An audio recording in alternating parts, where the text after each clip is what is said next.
I'm going to introduce Anthony Borton. Right, thank you very much. Audio's working there by the sounds of it. All right, thank you very much for the opportunity to come down here and present.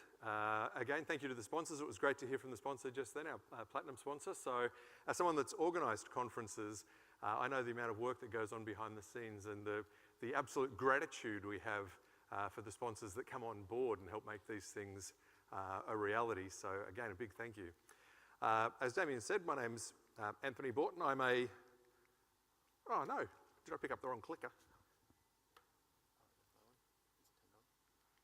They're both on. I'll press them both. Hang on. Uh-oh. No clicking. Okay. Plan B. Mouse clicking. That works. All right.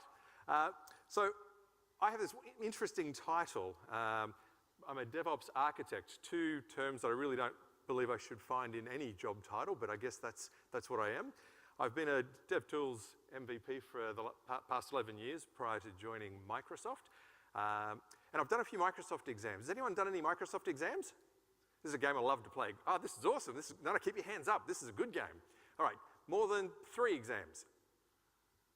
5 exams? Oh, uh-oh. Greg, this is awesome. 10 exams? 20? 30? Okay, so it's only Greg and I that need to get new hobbies. Thanks for helping me out there, Greg. So I've done 60. How about you? Can't remember, yeah, I've got to get a better hobby. Not the sign of, a particularly smart person, but that's all right. So I work with Azure DevOps. I should have a little swear jar up the front here for every time I still call it VSTS. I'm sure I'm going to do that. And I go out and work with some of Microsoft's largest customers to help them with their DevOps transformation. Microsoft's been around since '75. We predated the internet as we know it. A lot of our competitors were born and raised, in the cloud. So for a company the size of Microsoft to undertake that transformation, it's been huge. If you look at some of the numbers on the screen there, they're really quite staggering numbers across the company. If you have a look at there, we do 78,000 deployments every single day across the company. They're just great numbers. We execute 500 million tests every single day. Now, for an organization that has traditionally shipped boxed products every couple of years, it's just been a really huge transformation that we've gone through. Looking specifically at my areas of interest and focus, we talked about Team Foundation Server. So Team Foundation Server shipped in 2005 as a tool to help development teams and development organizations. It was a horrible product to install and maintain. And one of the good things about it was a boxed product. So we shipped it and our customers had to look after it, had to maintain it, so to speak. And as we moved across to Visual Studio Online, then VSTS, and now Azure DevOps, we've had to learn all about deploying and running a service at scale, at great scale. So I just wanted to share some of the experiences, some of the things that we've learned. And not to say that we've done it well, we've made missteps. I'll share a few of those with you as well. But I feel heartened that if a company the size of Microsoft with that kind of long-term legacy can make some of these changes, that should be really a positive indicator for many of us. So I would assume that most of you coming to a conference like this would be undergoing a DevOps transformation at work. Is that fair to say? DevOps transformation's happening, we're moving to DevOps practices? Not, you're already there. In which case you can come up and share some stories with me. All right. So, I'll talk about the developer division. That's about 3,500 people, or more specifically, Azure DevOps. That's about 800 people across 35 to 40 feature teams. So that's what I'm going to really drill into here. What you see here, we talk about our DevOps transformation as being started around 2010 for my particular team. And if you look at the chart there, sometimes I'll leave this to the end, but today I decided to bring it to the beginning. This shows the number of features that we've been able to deliver to our customers over the last few years. Okay? I love that. So if you have a look, in 2016, we delivered more features, more value to our customers than the preceding 4 years combined. And that's been the result, in a lot of cases, of removing the taxes we were placing on teams. And I'll share with you some of those stories. I also love this chart because it shows you that it didn't happen overnight. The journey started way back there. We had to build momentum, give time to the changes we were making across our tool suites, across our cultures in the organization. This year we're likely to get, if I had to look into a crystal ball, about 220 features we're going to ship. There was no expectation we could maintain that sort of growth. And this year, with the significant changes to the product, not just the rebranding, but changing it to its verticals, with GDPR and a few other external influencing taxes, we're not going to reach the same number of features, but that's okay. It's not about the number of features. I share this with you not to say, hey, aren't we great, but to show you that it takes time, and if you give it time and you stay to the path, you can get these kind of results. So some of the lessons that I wanted to share, firstly, customer focused. I'd like to think that we would all claim customer focused, but what does that look like for our teams? So we listen to our customers, and we really listen to our customers. We point everyone to visualstudio.uservoice.com.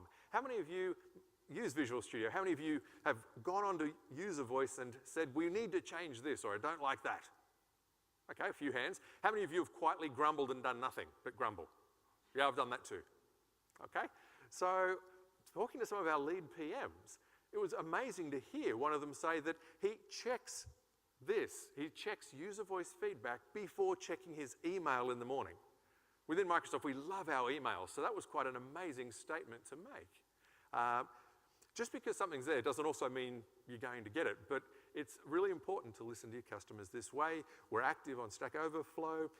This is something we do for our top 25 customers. So we get senior people. Some of the aliases, I realize you cannot read that up there at all, but some of the people up there, like Chris Patterson, he's responsible for a large part of the build and release side of our tooling.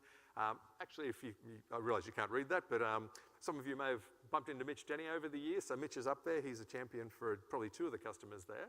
So we get some of our senior staff, we assign them as champions to these large customers, and they just go in and they just hang around with the customer, listen to them, often not formally, and if the customers aren't talking about anything, they might just check their emails, but we're there to listen. Within the product, we also give our customers the ability to report problems, to make suggestions, and we have to listen in the channels that customers are likely to use. So we certainly do that. I just want to call out something from Damien's boss or team leader, I don't know if you want to call him boss, but Donovan's definition of DevOps there. Again, every one of you will have a slightly different definition. This is the one that we tend to resonate with. DevOps is the union of people, process, and tools to enable continuous delivery of value to our customers. And that's, that is a central thing for our team. It's not just words on a slide like this. And Donovan tells the story of taking 30 days to come up with that definition. It's about increasing the flow of value to our customers, shortening our cycle times and continuous improvement. Our build, measure, learn mindset is evident kind of every day within our product teams. We start with a hypothesis. Has anyone ever heard of or used something called team rooms? It arrived in TFS, in Visual Studio Team Services for a while. No one's heard of it or used it? A couple of hands at the back of the room there. It's gone. Okay? It was one of those things where we listened to our customers. Our customers said, we need enterprise social. And we went back and said, well, there's this. Heck, Slack's getting a lot of popularity at the moment. And they said, no, we need it from you baked into the product.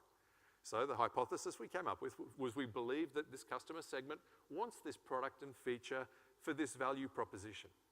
And then we came up with the experiment. The experiment in this case was we built that particular feature, we rolled it into the product, we made it available to everyone. And then we started learning. What we learned is that even though our customers asked for it, it turns out virtually no one used it. Okay? There's those little spikes, oh, this is new and shiny, let's have a look at it, but it just didn't maintain engagement. So we kept it there for a few more versions, and then the reality was that No one was using it. We need to reinvest our time, energy, and effort into other places. So we constantly do this. Okay? Every time we grab some feedback, come up with that hypothesis, the experiment to prove and or disprove it, and then how quickly can we learn from that? In looking at many definitions of done over the years, this isn't our entire definition of done, but this is a particular part of a definition that I really liked. That the feature is live in production, collecting telemetry that examines the hypothesis which motivated the deployment. It's not done because we've finished the code. It's not done because it's in the product. It's got to be educating us. It's got to be communicating back to us to know, did we hit the mark correctly? Sometimes we do, sometimes we don't. But either way, what can we learn from that to continuously improve? We needed to change the culture of our teams quite a lot. A common book that you hear referenced here is a book called Drive by Dan Pink. Who's read Drive? A few hands there, yeah? Okay. There's an example that he provides, which I like because it's a little bit close to home. He talks about two groups, Group A and Group B, and they're both going after the same commercial opportunity. Team A has a strong business plan, they're well established in the market, well funded, they're hiring the best people. And then Group B, they work for free in their spare time because they want to. Traditional business says you really should be backing Group A, but needless to say, that's not going to be the answer in this case, or it would be a really bad example, wouldn't it? And what these teams are, Team A is something called Microsoft Encarta. Yep. Team B is Wikipedia. Now, for those of you that don't know what Encarta was, look it up on Wikipedia, and what it'll tell you is that Encarta was a digital multimedia encyclopedia. The underline's ours. And this comes back to what Dan talks about as what people need to thrive and succeed. He talks about autonomy, the ability to make your own decisions. He talks about mastery, our inherent need to be good at something. A great example there is, people that love to play golf. They just want to get a couple of points off off the handicap.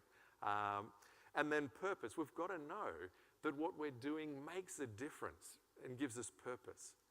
Trying to get that sort of across our teams has been a challenge. And if you look at those areas, it's the balance between autonomy and alignment. And we're constantly evaluating the scales there. We tend to have a lot more autonomy down at the team level, around their practices. Give our teams, we put all 800 through initial Scrum and Agile training. And some of them, for example, started doing pair programming. A lot of them tried it. Some of them said, this works for our team, and they continue to do it. Others tried it, didn't like it. That's okay. They're free to adapt and change. So there's got to be those areas of autonomy.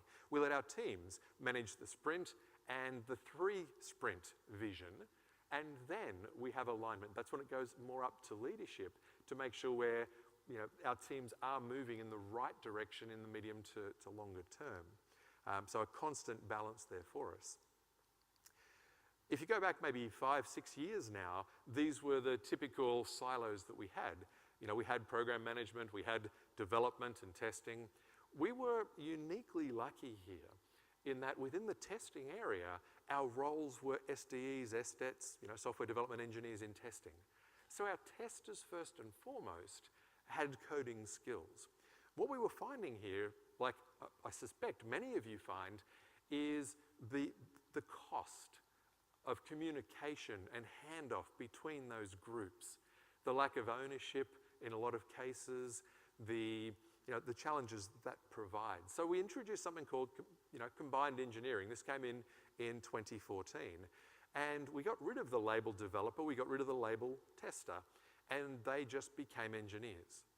Now remember, it was easier for us because our testers had coding skills to start with. We saw probably over about 6 weeks it took before our team stopped looking at a person and thinking tester and looking at a person and thinking developer. About 6 weeks before we just started using the term engineer. Some of the testers didn't really take that change well, They looked at other opportunities within the organization, other teams, and that was fine. And unfortunately, some of those testers didn't make the transition and chose to look externally for other opportunities. That's a reality of it. It's a cultural change. At the same time, we gave more visibility to the operations sides of things. So this was a big positive change in our experience, but we weren't quite done yet. So we then broke that down into the feature teams. So each of our feature teams has equal representation across each of those areas, and then we empowered those feature teams to talk directly to customers. That proved to be a really amazing change for our teams, that empowering step. I was working with a company in Bloomington, Minnesota about 2 months ago. My wife loved me going there because it was right next door to Mall of America, the largest shopping center in North America. Shouldn't have told my wife that before I left because the shopping list was really quite extraordinary, but that's okay. She puts up with a lot of travel that I do. So with that particular customer, they were having difficulties with something they were trying to do with one of our products called App Center. So I was able to reach out to the PM on the App Center team. He got on a call with the customer, got 2 engineers, and we got them onto a call that afternoon. And that was an amazing experience. The customer thought, wow, we're valued here. We can talk directly to the people that write the code that make this product that our business relies upon. And conversely, the PM and the engineers were super excited because they're talking to customers, people that use the fruits of their labor every day. So, getting that first-hand experience. And if there's something wrong, they want to learn, they want to improve it. That's an amazing feeling. As someone that's been delivering training for many, many years, I get course evaluations. Sometimes I'm teaching 2, 3, 4 courses a week. So I'm personally evaluated on my performance by groups of strangers all the time. And as I moved to deliver less training into the role I'm in now, it was hard not to have those nice, tight feedback loops. I need feedback. I need to know, what can I do better? What can I improve? What am I doing well so I can keep doing it? But getting those prompts to continue lifting your game, I think that was really important for us. As far as our feature teams go within Azure DevOps, we've got them in physical rooms now. My first trip to the US, I was walking into one of the buildings and they love their dark wood grain paneling. I found it really quite impressive. You're walking along there and they've got all these little offices on each side. They sort of, they tried, they gutted it, they went and did open plan. For them, they measured a 30% decrease in productivity. We've then gone back and we've come up with this. So these feature team rooms, every person you see is working on solving the same business problem. One of the people you see in the photo there could be more on the ops side of the equation. One of them could be in product management. Over to the side there, we could have the designated responsible individual, the DRI. Because this feature team, they own the feature from the requirements coming in all the way through to when they deploy it and beyond that. They own it when it's in production. So that if, say the Azure boards, if there's an issue there, a live site issue, the hotline goes to someone on the team that writes it. Okay, so that's very important for DevOps, being able to get to the right people and work to get mean time to repair as low as you can. We generally have those teams set at about 10 to 12 people. We keep them together for about 12 to 18 months. Okay, and they really do own everything about the feature they're working on. Something we do is the sticky note exercise, also known in some places as self-forming teams. And this was something I personally hadn't seen before. If you've been working, say, in the Azure boards area for the last couple of years, and you want to challenge yourself, you want to do something different.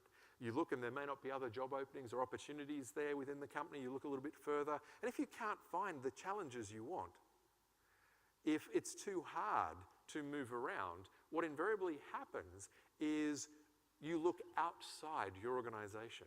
And retaining good staff, of course, is a problem faced by pretty much all organizations. So in the sticky note exercise here, every 12 to 18 months, the teams are given the opportunity to go into a room and say, I want to these are my first 3 choices for teams. 80% of our staff choose to stay on the same team.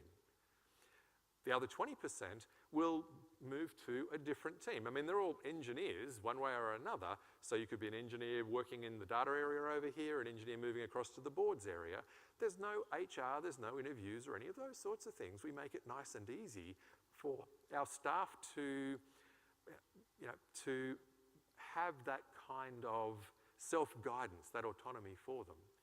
There's a little bit of, it's not gaming the system, but there are certainly instances where leadership have had to say, look, you've made it clear you want to move, but for these reasons, you're indispensable. We'd like to propose this option for you. If you can stay for 12 months in this team, we'll do this, this, and this. And at the end of the 12 months, we will guarantee your first choice of team. Okay? So, complete disclosure there. Sometimes that happens. Otherwise, we allow them to, move as they need to.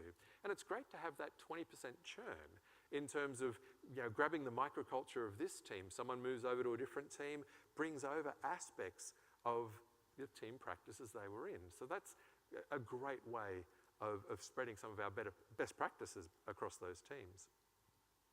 So our teams have really benefited from this, okay? They're continually planning, but I'll keep coming back to that ability to talk directly to the customers being one of the big positives. Shift left is something else I wanted to make mention of. So you've heard of shift left, I'm sure. What does that look like for us? And I'm going to focus on shift left in quality. So around 2010, with the arrival of our cloud services within our team, that was really quite challenging, well, to say the least. We had things like, and in fact, if I roll the clock back, let's look at TFS. This was a boxed product that we shipped to customers. Customers would go and install it on their own infrastructure.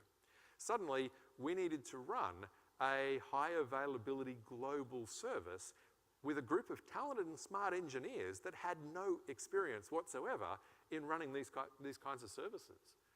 It was huge. And that applied right across our particular part of the organization. In the area of testing and QA, we'd been successful. We continued to be successful with other products, and we'd had all these waterfall practices in place that kind of worked, so we tried to just speed those things up. So, test faster. Okay? Test faster really doesn't work very well at all. We need more automation. Excellent. Let's double down and write lots of automated tests. It turns out that a lot of these fully functional automated tests are the most expensive to write, the slowest to run, and the flakiest kinds of tests. So we put a lot of effort into an area of QA that offered the worst return on that investment. Okay? So we had a lot of problems. We had these things called NARs and FARs. Okay, I'm going to have to teach you some of the lingo there. So our NARs were our nightly automated runs. They were taking 22 hours, which is good because it was still night somewhere on the planet. Short of slowing the rotation of the globe, we were running out of time there. We had FARs, our full automation tests, and that run took probably close to 2 days. So imagine that a developer checks a change in, or an engineer checks a change in, and in a couple of days we'll let you know how it went. Not so good. Think of the names. We actually name the tests or categorize and group them based on how long they take to run in a group. Didn't really make a lot of sense for us. So if you have a look up there, on the left you'll see what we call the L3s, or the trials in this case. What that showed us was we were way heavy on those automated tests. Okay? Some of you might see this as shift left, some of you might see it as inverting the test pyramid. So we came up with that vision there of saying, well, we need to move from what's on the left to what's on the right.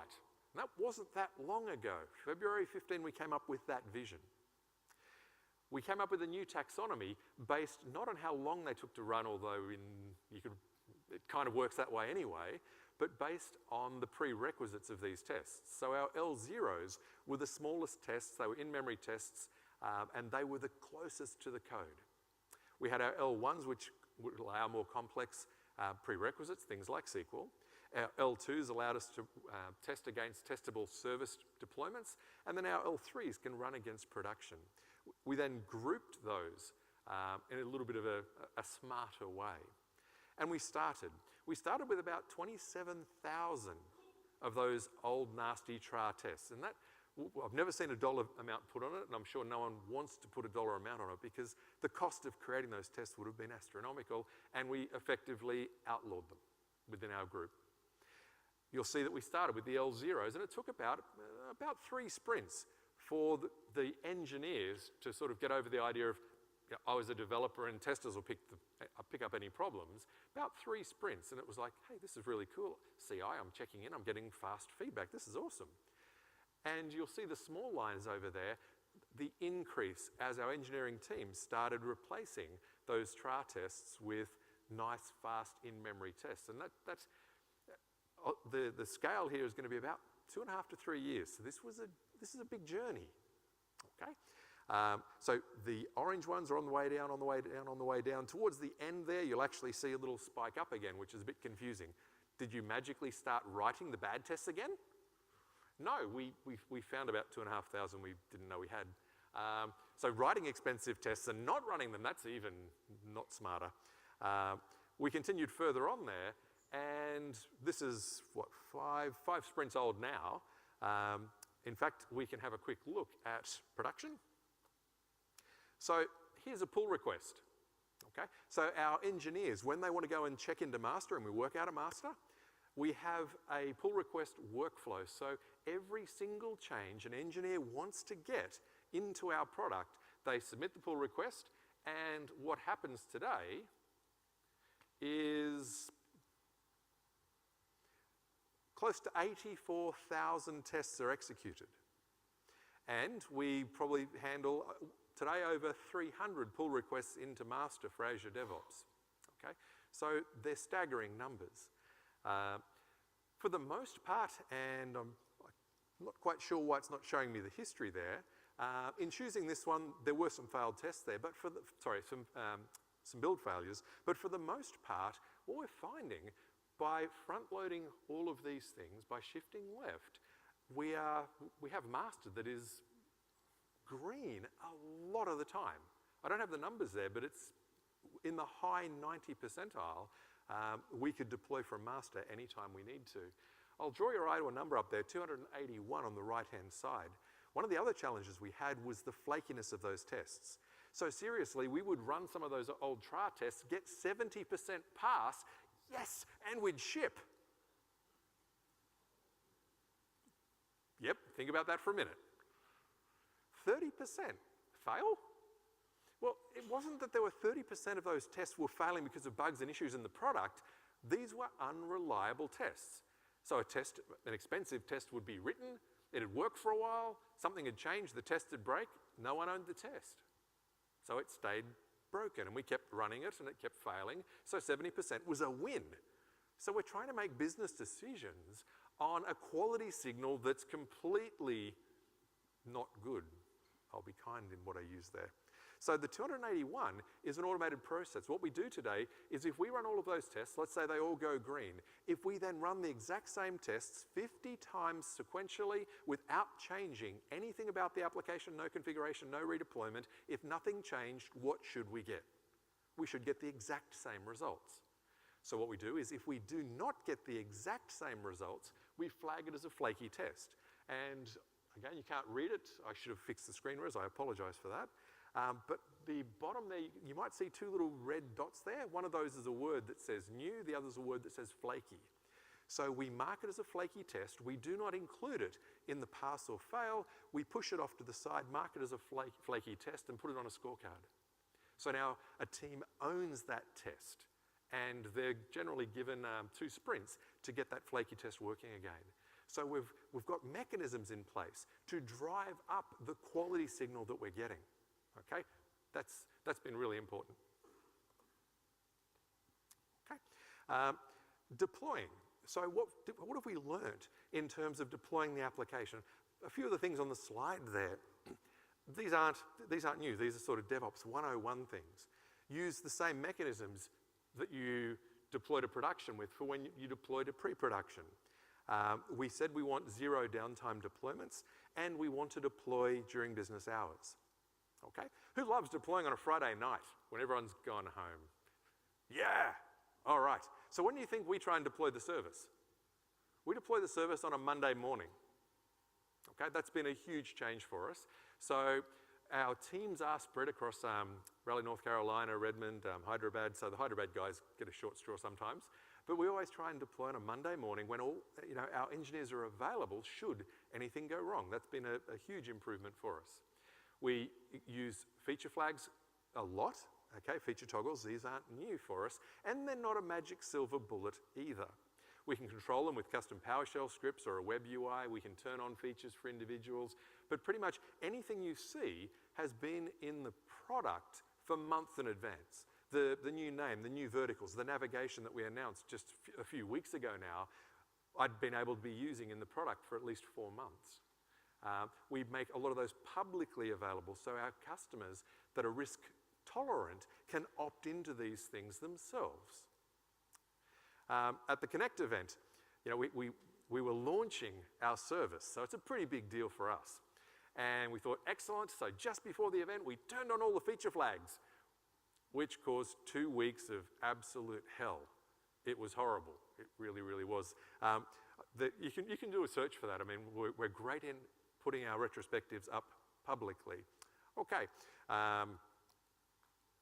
We use safe deployment. This will be the final thing I talk about there. The little countdown time is fantastic. It goes to 0 and doesn't continue, so I don't know how over time I am. So I'll pretend it's just gone to 0. So we deploy to rings. I worked with a customer not too long ago in the financial area, and they basically said, oh, we get the new version of the application and we deploy it to the directors because they're the important people. And I sort of paused for a moment and I thought, hang on, they're also the least risk tolerant. These are also the people making the biggest deals. So if there is a bug, it's not going to be a little thing. Let's try and rethink that. So what we do is we deploy to what we call ring 0. That's ourselves. But that's production for ourselves. So we go and we start our deployment. We deploy to our own engineers. These are people that if you put a bug in the product that upsets them, they can literally walk over and kick you in the butt. Which is good. So we deploy that first to ourselves. We worked to try and get these deployments happening as fast as we could, reduce mean time to repair. And we did really well there, but soon we started tripping over ourselves. We'd deploy, all good, deploy, deploy, deploy, and then the bugs would start appearing. So after getting our deployment times nice and tight, we then start deliberately putting in bake times and slowing down. We then deploy to ring 1. That's a small data center. At the moment, that scale unit puts us in Brazil. So it's about 1 to 1.5 million customers down there. And what's nice about using Brazil is that it's also in that US-friendly time zone. And what we do there is we get testing of the breadth of the product. So our product supports both centralized version control with TFVC and distributed version control with Git. Within our team, we use Git almost exclusively. So we go out to ring 1, and our customers then, in a smaller environment, will do things like test centralized version control for us, which is great. We then continue deploying those out all the way to ring 4, which is everyone else. So good, safe practices to minimize the blast area if something does go wrong. And things do go wrong, absolutely. So our journey hasn't been completely smooth sailing. It hasn't been this wonderful rainbows and unicorns from A to B. It's been more like, the ebb and flow of our learnings and our continual improvements. But it's been very, very worthwhile for us. So I'll wrap up there and say thank you very much. And I'm standing between you guys and a coffee break there. So I look forward to talking to a few of you over the duration of the conference. Thank you very much.